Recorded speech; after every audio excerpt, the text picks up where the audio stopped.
Gloria a Dios, gloria al Señor. Vamos a buscar en el libro de los Salmos, capítulo 2, versículos 2 y 3. Salmos 2, versículo 2.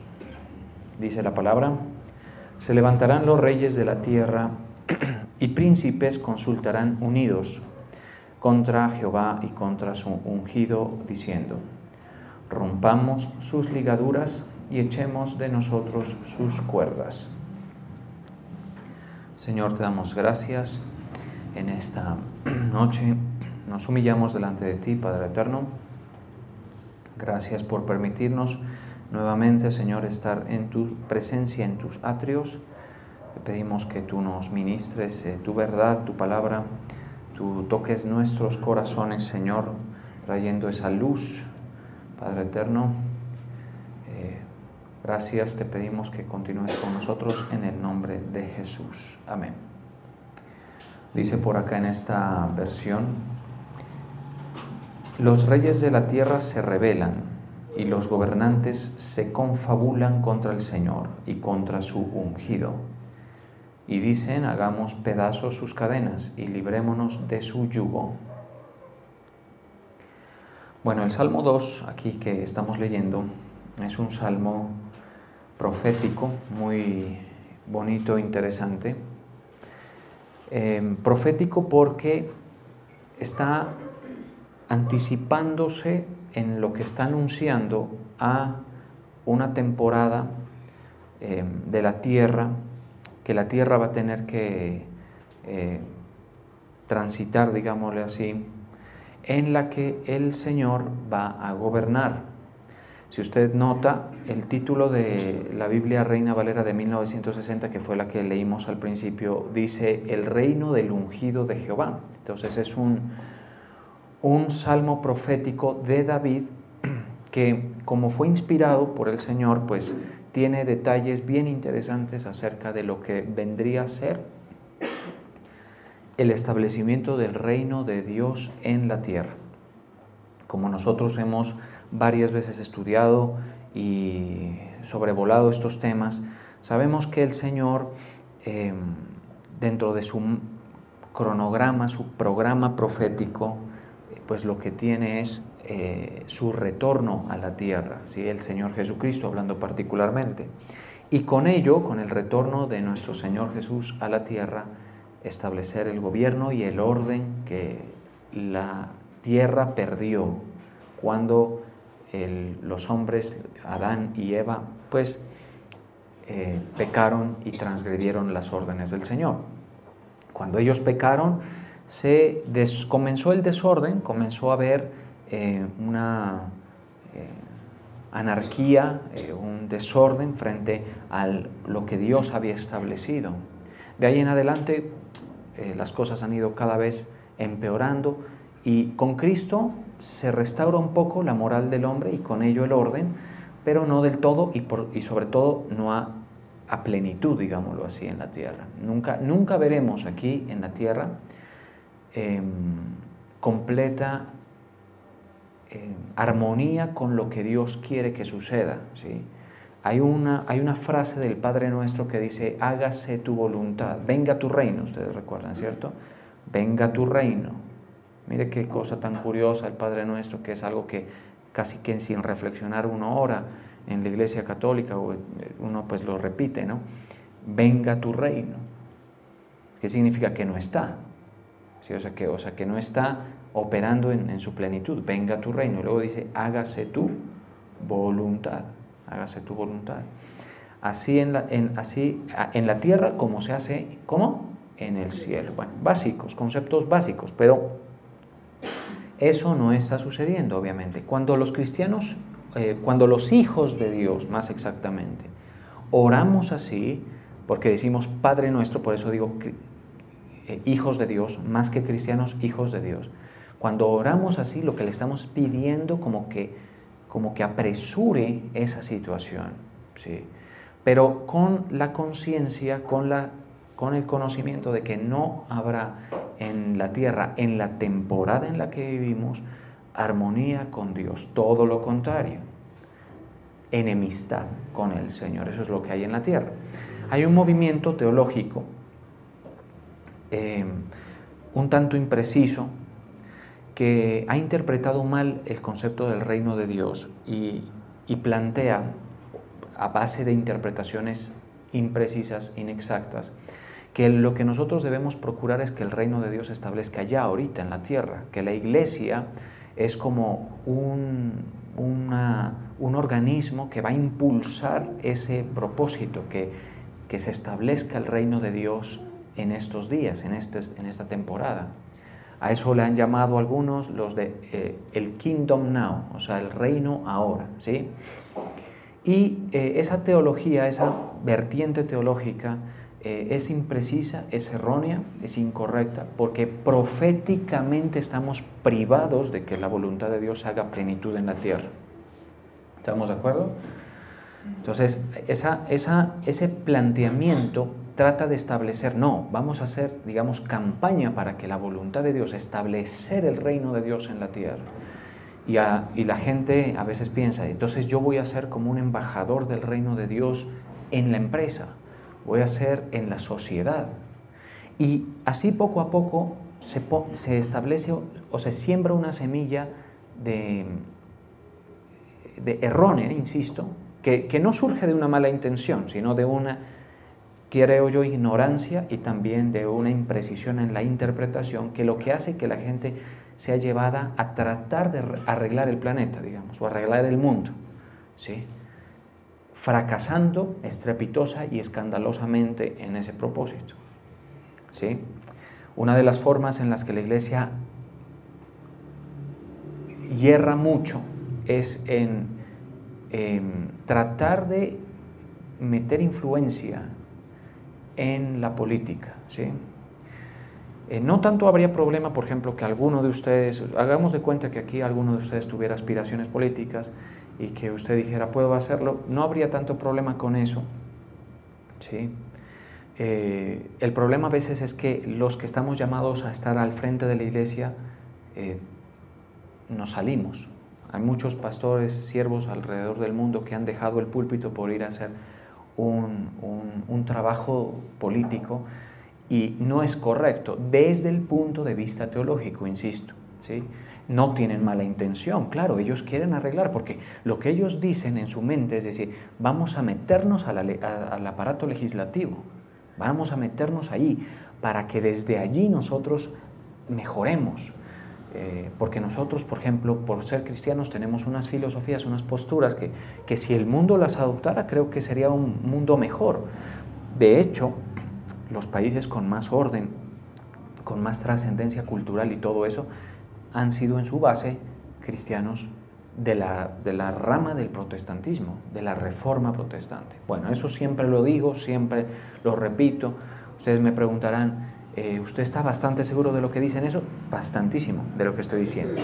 Pero es muy diferente formar un país, una constitución con las influencias del cristianismo por circunstancias obligatorias, ¿sí?, a tratar de, con una aspiración incorrecta, mejor no falsa, sino con una aspiración incorrecta, tratar de arreglar de adentro hacia afuera lo que está mal en el mundo. ¿Estamos de acuerdo? Porque no va a suceder.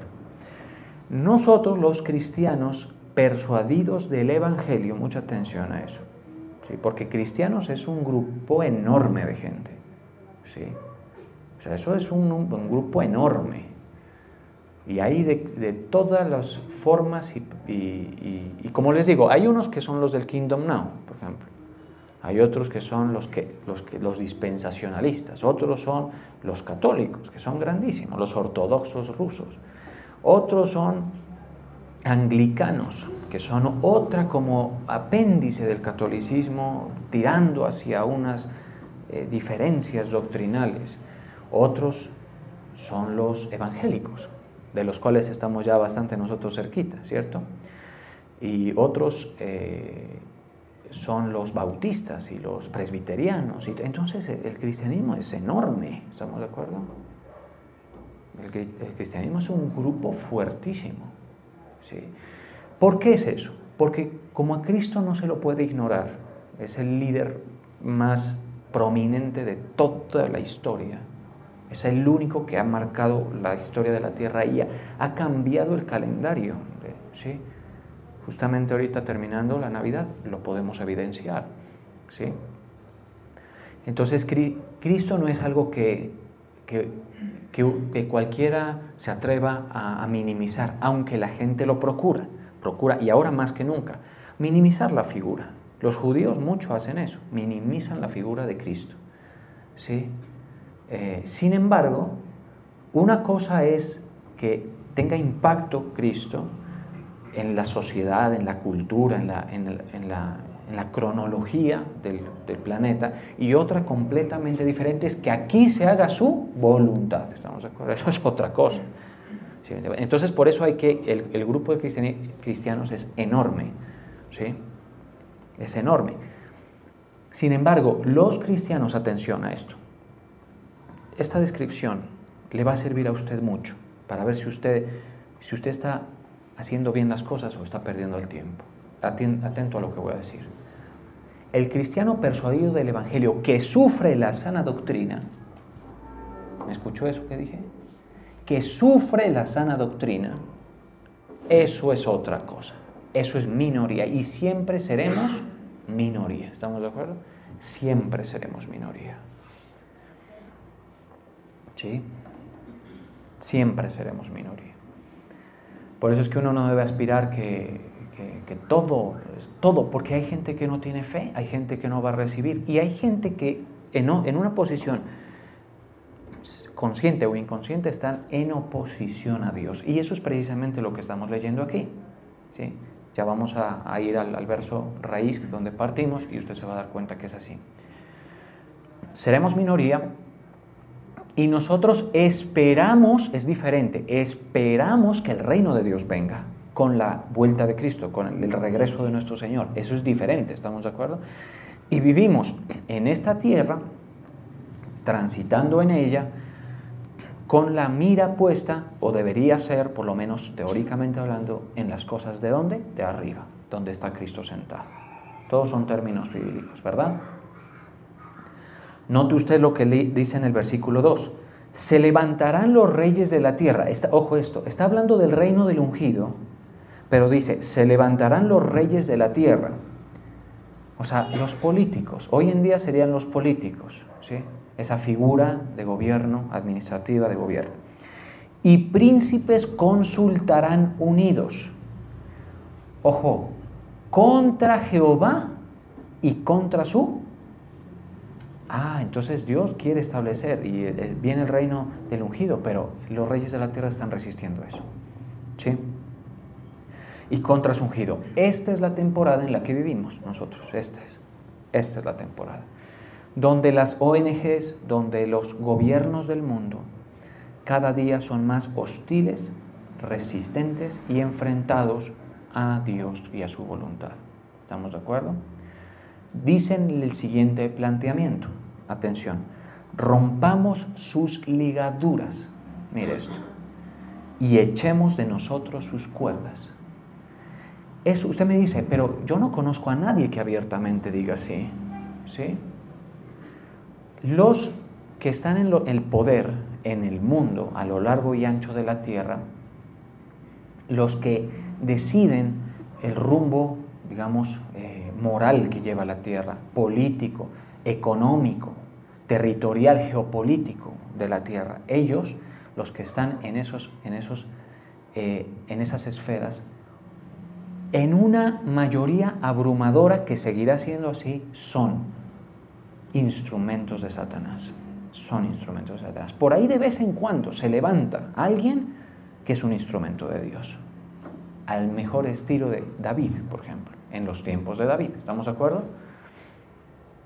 Hoy por hoy, en tiempos, por ejemplo, bueno, esto que voy a decir es súper polémico, ¿no? Obviamente yo sé que estoy metiéndome en un territorio complicado. ¿A quiénes podemos considerar instrumentos de Dios en la tierra, hoy, en la parte política? en aquellas personas que sin ser necesariamente del dogma nuestro y sin ser salvos, su condición moral, filosófica, ideológica está más cerca de los principios del Señor y establecen eso. Por ejemplo, y a eso iba, a lo que iba a decir, yo considero, junto con otras personas a las cuales yo respeto mucho, consideramos que Donald Trump fue un instrumento de Dios. Y ahí, por ejemplo, la masa de mexicanos que hay, de hispanos que hay en Estados Unidos y muchas personas, te van a tirar por tierra ese concepto. Pero lo ha sido. Estados Unidos estuvo cerca de recuperar su poderío y su gloria, ¿sí?, en tiempos de Trump. Redujo el desempleo drásticamente. Ninguna otra estrategia política lo ha conseguido. Pero hizo cosas bien interesantes. Puso al Medio Oriente a respetar a Israel. Ahorita la cosa ya no está igual, porque obviamente el que está al frente es otro perfil, ¿sí? Es de este estilo, que dice rompamos sus ligaduras, que es del estilo de saquemos la Biblia de las escuelas, del estilo de proaborto, ¿sí?, del estilo del feminismo, del estilo del progresismo, de que no queremos policía, no queremos ejército, no queremos nada, queremos es armonía y paz todos, claro, pero sin autoridad, ¿estamos de acuerdo? A ese estilo. De ese estilo es el asunto de hoy. Sin embargo, Trump, por ejemplo, hizo cosas interesantes, y es que le devolvió la titularidad de la capital a Jerusalén. Eso fue súper polémico, ¿sí? Antes entonces no era sino Tel Aviv, ¿sí?, que hoy por hoy Tel Aviv es la capital económica de Israel. O sea, Tel Aviv parece una ciudad de Occidente, es hermosísima, desarrolladísima, no parece que estuviera ahí en ese desierto, pero está. En cambio, Jerusalén no es una capital económica, pero es lo que Trump trataba de señalar es, según el dogma bíblico, que es lo que en gran medida se ve que él respeta en algunos aspectos, sin ser perfecto, obviamente. Según el dogma bíblico, la capital espiritual de Israel debe ser, ¿qué? ¿Quién? Jerusalén. Las fuerzas espirituales están en una condición tan, revolucionada revolucionada en el territorio de Jerusalén, que no es una confusión total eso allá, ¿sí? O sea, uno está ahí, está escrito en árabe, al ladito está escrito en hebreo, al ladito una persona, un musulmán, al ladito un cristiano, al ladito un ortodoxo judío. Es una cosa, es una mezcla terrible, oscuro eso, ¿sí? Pero es por eso. Y Jerusalén es uno de los pocos territorios en el territorio de Israel que se han peleado los de Jordania, los de Palestina, y dicen, de aquí para acá, de esta calle es para nosotros. Y los judíos dicen, no, es para nosotros. Y los otros dicen, no, es para nosotros. Y se han puesto de acuerdo, y por ejemplo, algo que sí les pertenece a los hebreos, a los judíos, o a los israelitas, para ser más global en la expresión, es el muro occidental, que es el muro de los lamentos. Ese le pertenece. Pero hay otras partes donde uno ve otra cosa. Ahí saliendo de la ciudad amurallada de Jerusalén, ya es árabe, Y por ejemplo, a mí me tocó ver esa situación de que los israelitas guardaban el sábado, pero los árabes no. Entonces, el comercio árabe sigue funcionando normalmente en día de reposo. Los judíos, los israelitas cierran. Y se ve digamos, como en compartimentos dentro de la ciudad. Es impresionante eso. Eso y muchas otras cosas que les comento hacen que uno considere que Trump fue un instrumento de Dios, ¿sí? ¿Qué va a pasar? No se sabe. Pero proféticamente nosotros estamos viviendo estos tiempos en los que se levantarán los reyes. ¿Estamos de acuerdo? Ahora, no solo ahí, en mucho de lo que él impulsó a nivel, ojo a esto, moral, legislativo, mucho, no todo, porque él no es perfecto. Es que, por favor, para que esto se arregle, Cristo tiene que venir. ¿Estamos de acuerdo? Pero mucho de lo que él impulsó fue en favor de lo que Dios quería para sanar la tierra. ¿Estamos de acuerdo? Nosotros a lo que podemos aspirar es que la tierra pues, nos permita vivir aceptablemente, ¿sí? Cuando Cristo venga, la tierra va a ser completamente sanada. Ahí sí, ¿sí? Sanados por completo. Eso va a ser interesantísimo la situación. Pero nosotros vivimos en la época en lo que esto está sucediendo. Rompamos sus ligaduras. Entonces, el político, el rey, el presidente, cualquiera, que en su impulso, en su gestión, ¿sí?, se aborrece a lo del Señor, resiste la moral de Dios, parta del hecho que son incrédulos, no son gente como nosotros, es decir, que nosotros tenemos en cuenta al Señor. ¿Estamos de acuerdo?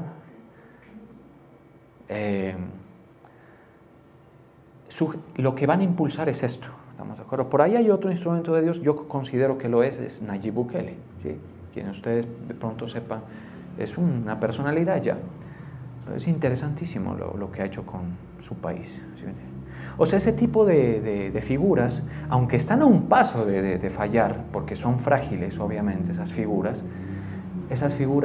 hay que agradecerlas, porque el resto del hemisferio occidental está cayendo en unas figuras democráticas casi que desastrosas, ¿sí? ¿Cuánto falta para que Cristo venga? No sabemos.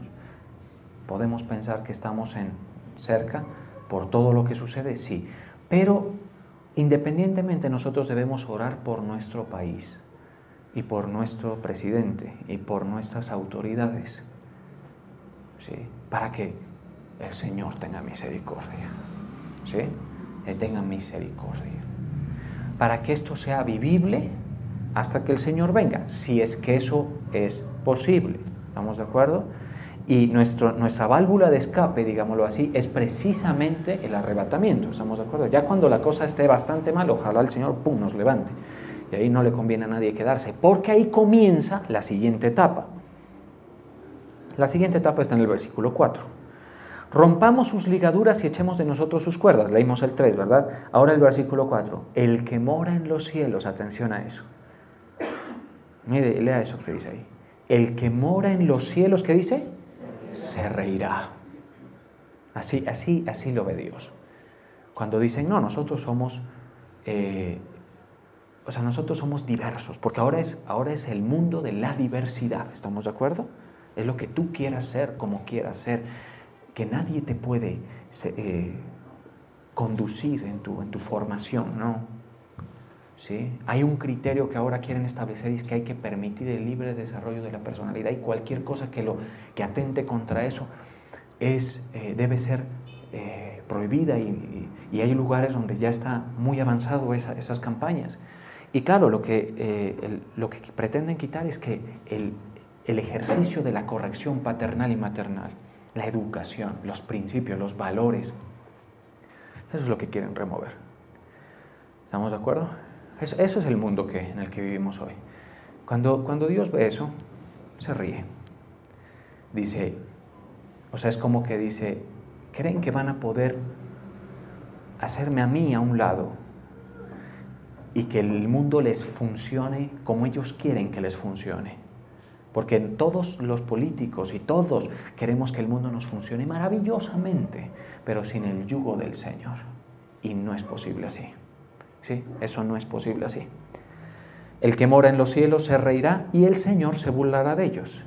Luego hablará a ellos en su furor y los turbará en su ira. Eso ya es cuando el Señor nos levanta a nosotros, a los que hemos creído en su mensaje, en su palabra, nos levanta y deja caer su ira sobre la tierra. Eso lo hemos visto ya bastante. Ahora usted me dice, entonces, ¿qué es lo que el Señor quiere? Si no quiere arreglar con el mundo, el Señor quiere reconciliarse, es diferente. ¿Estamos de acuerdo? Y nosotros somos embajadores en ese clamor, reconciliados con el Señor, a quienes se quieran reconciliar. Ese es el trámite ahorita, ese es el único trámite que importa. ¿Sí? No es que vamos a arreglar y que vamos a impactar, y que si el Señor nos hace crecer, por ejemplo, una iglesia pequeñita como esta, de barrio, digámoslo así, teniendo como Betel nomás, porque Salem pues ya es otra cosa. Salem tiene más alcance a nivel país y todo eso. O sea, pero pensemos que fuéramos, como solo ejemplo, un grupito así pequeño. El Señor, aunque nos hiciera crecer muchísimo, nuestro impacto no sería tanto como el que a veces uno desearía en la sociedad, porque no recibiría la gente. La gente no recibe el mensaje, es que la gente está en enemistad con él. Y yo creo que me va a faltar bastante tiempo para desarrollar lo que trato de decir. Dice, y luego hablará en ellos en su furor y los turbará con su ira. Eso es, más o menos la temporada coincide con el ministerio de los 2 testigos que están en Apocalipsis. Por eso es que cuando... mire, bueno, vamos a leer eso porque me parece que... Por eso es que la Biblia es un libro inspirado. Porque eso es una maravilla, hermano, cómo todo encaja.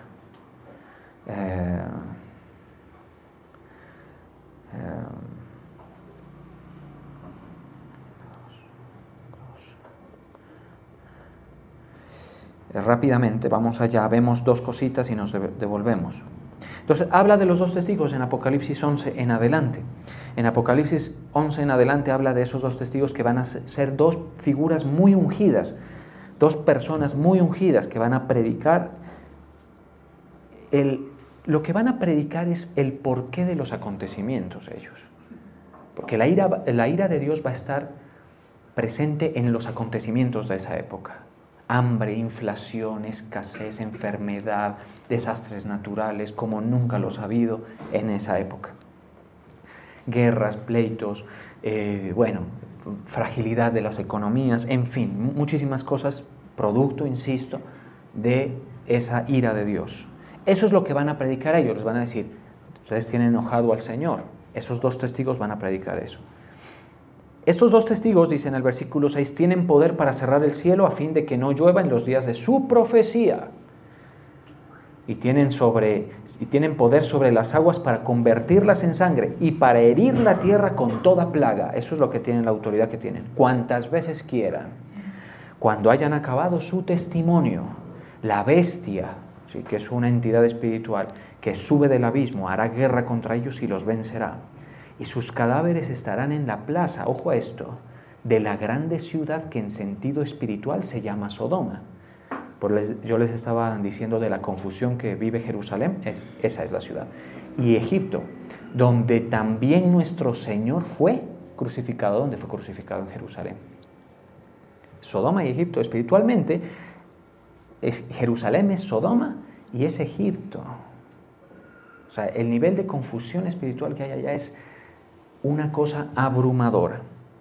Y los pueblos, ojo a esto, cuando sean muertos, en alguna plaza de Jerusalén van a estar ahí, va a haber transmisión de eso, porque lo va a ver todas las naciones del mundo, van a ver a esos 2 testigos muertos. Y los pueblos, tribus, lenguas y naciones verán sus cadáveres por 3 días y medio y no permitirán que sean sepultados. Ojo a esto.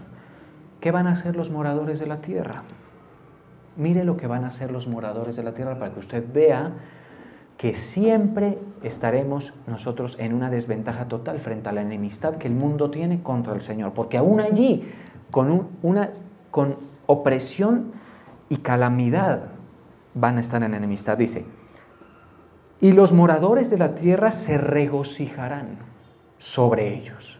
Van a decir, qué alivio, ya qué bueno que fueron dados muerte. Y se alegrarán y se enviarán regalos unos a otros. Ahí me imagino yo los países. Mire, te envío los árabes, ¿no?, con su opulencia, todo. Te envío este presente los unos para los otros. ¿Por qué? Porque hoy es un día de celebración, porque ya no hay quien nos predique. ¿Qué tal eso? Porque estos 2 profetas habían atormentado a los moradores de la tierra, como los atormento yo a ustedes. Pero no, mentiras, no tanto, ¿sí? Sino que lo que pasa es que, uno cuando está pregonando, usted tiene que sufrir la sana doctrina. Yo a veces salgo aburridísimo de acá, les confieso, ¿sí? Y salgo aburrido porque yo no quisiera estarlos fastidiando tanto. Me propongo Yo le digo, Señor, yo quiero algo que los ponga así entretenidos, contentos, ¿sí? Señor, ayúdame. Tú sabes, mi estilo, no sé, ayúdame. Y a veces, por ejemplo, como el día domingo, pues vine tratando de la mejor manera, pero el mensaje que a uno le sale es una espina en ustedes, porque les hace pensar en su responsabilidad con el Señor. ¿Sí? Les dice la verdad, por lo menos. Y así como usted dice, es como que, un predicador cuando está predicando de parte de Dios, no tiene por qué ser agradable, ¿sí? Ahora, yo no es que me proponga a no serlo, ¿sí? Todo lo contrario, trato de serlo y trato de presentar el Evangelio pues lo más equilibrado posible, ¿estamos de acuerdo? Pero me he dado cuenta que para muchas personas puede resultar gravosa una predicación. ¿Por qué? Por el simple hecho de que le están diciendo, ojo, cuide esa actitud, mejore, corrija, condúzcase, todo eso. Algo así va a suceder allá, pero en una escala, con una unción. Esta gente va a predicar desde Jerusalén con una unción, con un poder, con unas señales, que obviamente yo no tengo, ¿no? Todo eso. Y la gente cuando dejen de predicar, porque murieron, van a descansar. Y van a decir, ya no hay quien nos diga lo del género, ya no hay quien nos diga que Dios está enojado. Es más, no hay Dios, es cuento de ellos. Dios no existe. Es lo que vemos ahorita, pero en un nivel mayor. Dios no existe. ¿Sí? El fenómeno es por esto, por aquello, pues vamos a arreglarlo y vamos a hacerlo con nuestro gobernante, que es la figura del anticristo. Vamos a arreglar esto. El de arriba se sigue riendo, como se dice, sigue riendo. Y lo que va a dejar caer ahí se deja nuevamente caer su ira. Resucita a los testigos, los llama a su presencia y se va con todo el Señor. ¿Sí? La otra mitad de esos 7 años de tribulación que proféticamente están anunciados. Bien, volviendo al Salmo, mire lo que dice: yo he puesto mi rey sobre Sión, mi santo monte. Ese es Cristo Jesús. El que está hablando, el que se ríe es el Padre. Y el Padre es el que habla proféticamente y dice: yo he puesto a mi rey sobre Sión, mi santo monte. Ese es el cielo, el atrio del Señor. Yo publicaré mi decreto. Y en ahí en adelante comienza a anunciar sobre eso. Lo que hay una amonestación al final. En el 10, mire, Salmos 2:10. Ahora pues, oh reyes, porque el Señor siempre habla para los que se pierden y habla para los que posiblemente podrían salvarse, los que posiblemente por ser más sensibles podrían escuchar su voz. Entonces, en el pasaje dice: ahora pues, oh reyes, sed prudentes y admitid amonestación. Eso es, por ejemplo, que un rey acepte que alguien le vaya a predicar. ¿Sí? Jueces de la tierra, servid a Jehová con temor. O sea, tampoco cuando yo digo que no somos del reino ahora, no significa que en nuestro ámbito de influencia no vamos a hacer las cosas bien. Usted en su academia, en su trabajo, tiene que servir al Señor como servidor público, como qué sé yo, militante de filas políticas, como del sector privado. Usted debe servir al Señor. Si administra justicia, muchísimo más. Jueces, por eso dice: jueces de la tierra, servid al Señor con temor y alegraos con temblor. Ojo a esto: honrad al Hijo. ¿A quienes es Cristo? ¿Estamos de acuerdo? Es lo que nosotros hacemos: honrad a Cristo Jesús, para que no se enoje y perezcáis en el camino, pues se inflama de pronto su ira. Bienaventurados, y eso es para usted y para mí, gloria a Dios por eso, bienaventurado es usted y yo, bienaventurados todos los que en Él confían. Nosotros estamos adelantados años al periodo milenial y todo eso. Entonces, esa es la época en la que vivimos. Esa es la realidad espiritual que vivimos. Eso es lo que el Salmo 2 quiere representar. Lo que uno va entendiendo con lo que está escrito allí es que el problema del hombre con Dios es que no quiere aceptar sus cuerdas, sus yugos. Volvamos al versículo 3. Sí, en el versículo 3 dice, rompamos sus ligaduras y echemos de nosotros sus cuerdas. Esto, en otras palabras, les leo, como dice la Nueva Versión Internacional, hagamos pedazos sus cadenas. ¿Cuáles son las cadenas del Señor? El orden que Él quisiera que estuviera aquí. ¿Sí? Uno muy básico, que me sirve para explicar lo que está pasando. El orden de varón y hembra los creó. ¿Sí? Ese es un orden.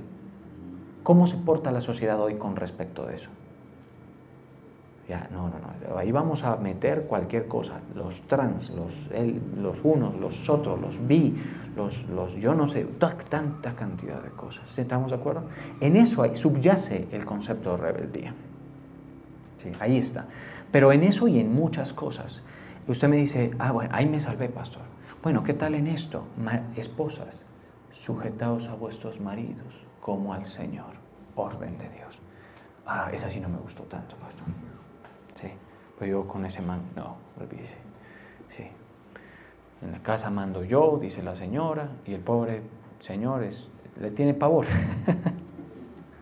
Y maridos, amad a vuestras esposas. Sí.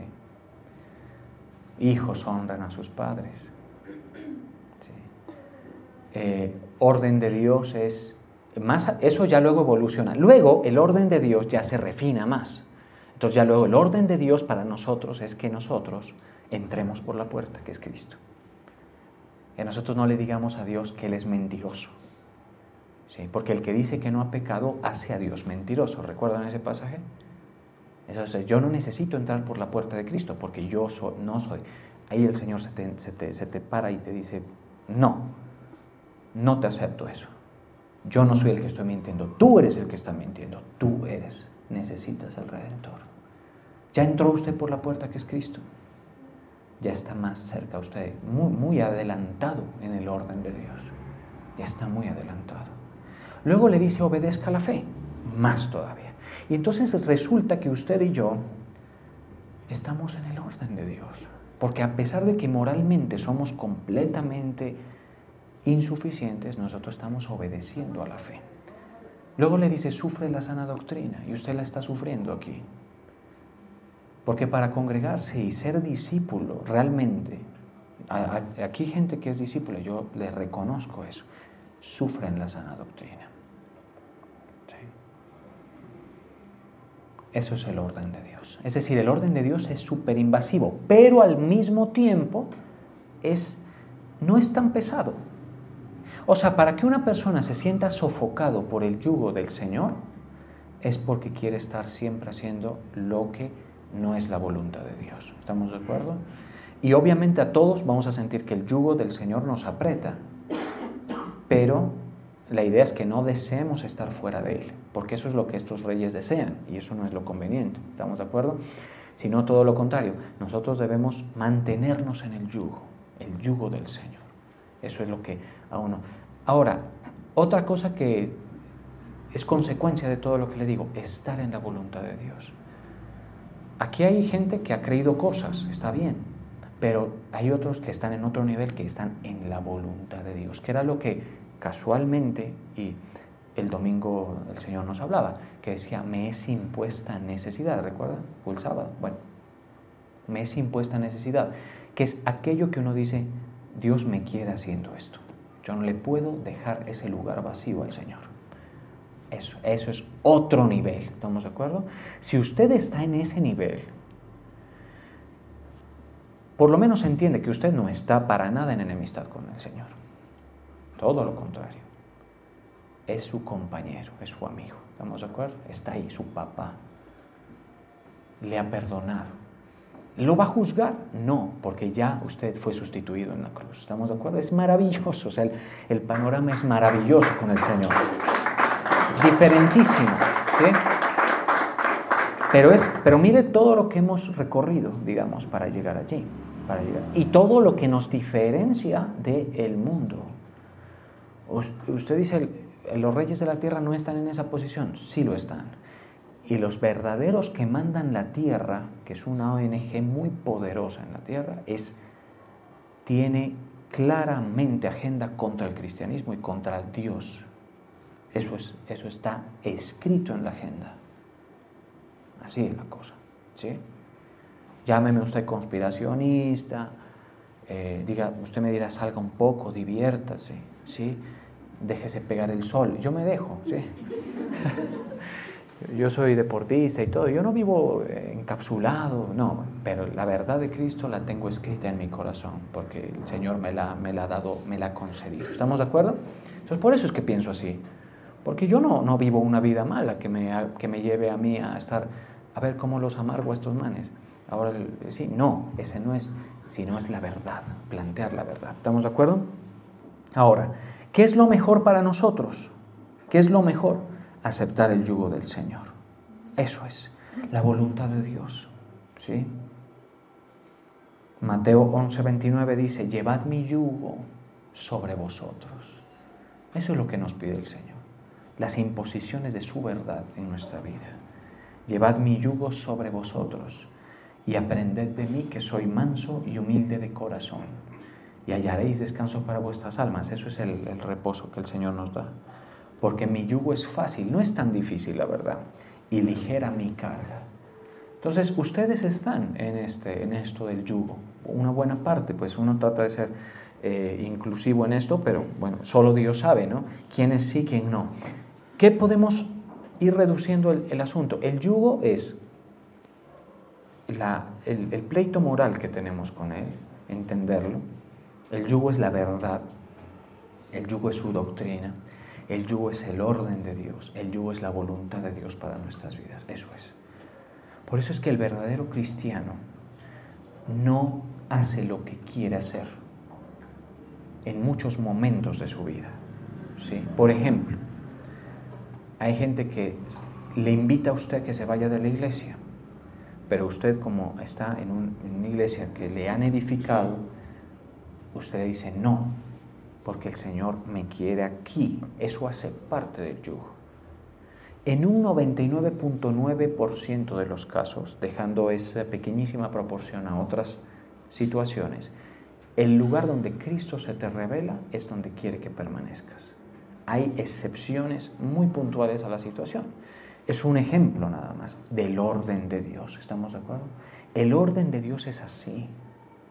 El orden de Dios le dice a uno, tú le predicas a estos y a estos no les puedes predicar. Eso Pablo decía así. Si yo me pongo a predicarle a los discípulos de Pedro, decía, me estoy extralimitando. Ese es el orden de Dios. Pero esa es una visión como muy refinada del asunto, que usted y yo debemos ir adquiriendo. Jóvenes, lo mejor para nosotros es desde jovencitos llevar el yugo sobre nosotros, que es de la voluntad de Dios, el orden de Dios, las disciplinas que se derivan de la fe, todo eso. Ustedes las tienen, los felicito. Sigan así, tranquilos. El mundo va a pasar, ¿sí? Y el Señor va a seguir sosteniéndole a usted. Las circunstancias fluctuarán, pero el Señor va a estar presente en su vida. ¿Estamos de acuerdo? Porque eso es lo que precisamente el mundo no hace, ¿sí? Eso es precisamente lo que el mundo no hace. Mire que hay un pasaje en Lamentaciones capítulo 3, versículo 27, y ya con esto terminamos, que dice, bueno, ese sí es importante que lo leamos, Lamentaciones 3, 27, bueno le es al hombre llevar el yugo desde su juventud. ¿A qué se refiere? Al yugo que el Señor le impone, ¿sí? Es el orden de Dios. Lo que Dios dice que es bueno y malo, eso es lo que yo tengo que decir que es bueno y malo, ¿sí? Si Dios me dice que soy malo, ¿sí? De ese nivel es el asunto, ¿sí? El yugo entonces va a invadir nuestra situación, ¿sí? El yugo te va a decir, uno lo que va entendiendo con lo que dice aquí, bueno le es al hombre llevar el yugo de vivir en el orden de Dios, ¿sí? El jovencito es el que más provecho le va a sacar a esto, ¿sí? Cuando el Señor te pone una carga dentro de ti y por la revelación te lleva a asumir ciertas disciplinas, asúmelas como joven, ¿sí? Te va a ser de mucho beneficio. Y los adultos, hacerlo también. Los adultos, los padres de familia, debemos estar sujetos al Señor Y uno de los frutos más bonitos que podríamos llegar a obtener, ojalá se dé en su vida esto, es que sus hijos también se sujeten a usted. ¿Sí? Porque cuando los padres saben ejercer influencia en cuanto que se han sujetado al yugo del Señor, los hijos suelen ser más dóciles para eso. Puede ser. Aunque hay sus excepciones. Si usted está pasando mal por ese sentido, eso ya es tema de consejería. Eso es muy puntual. ¿Sí? Pero en la mayoría de casos funciona así. ¿Sí?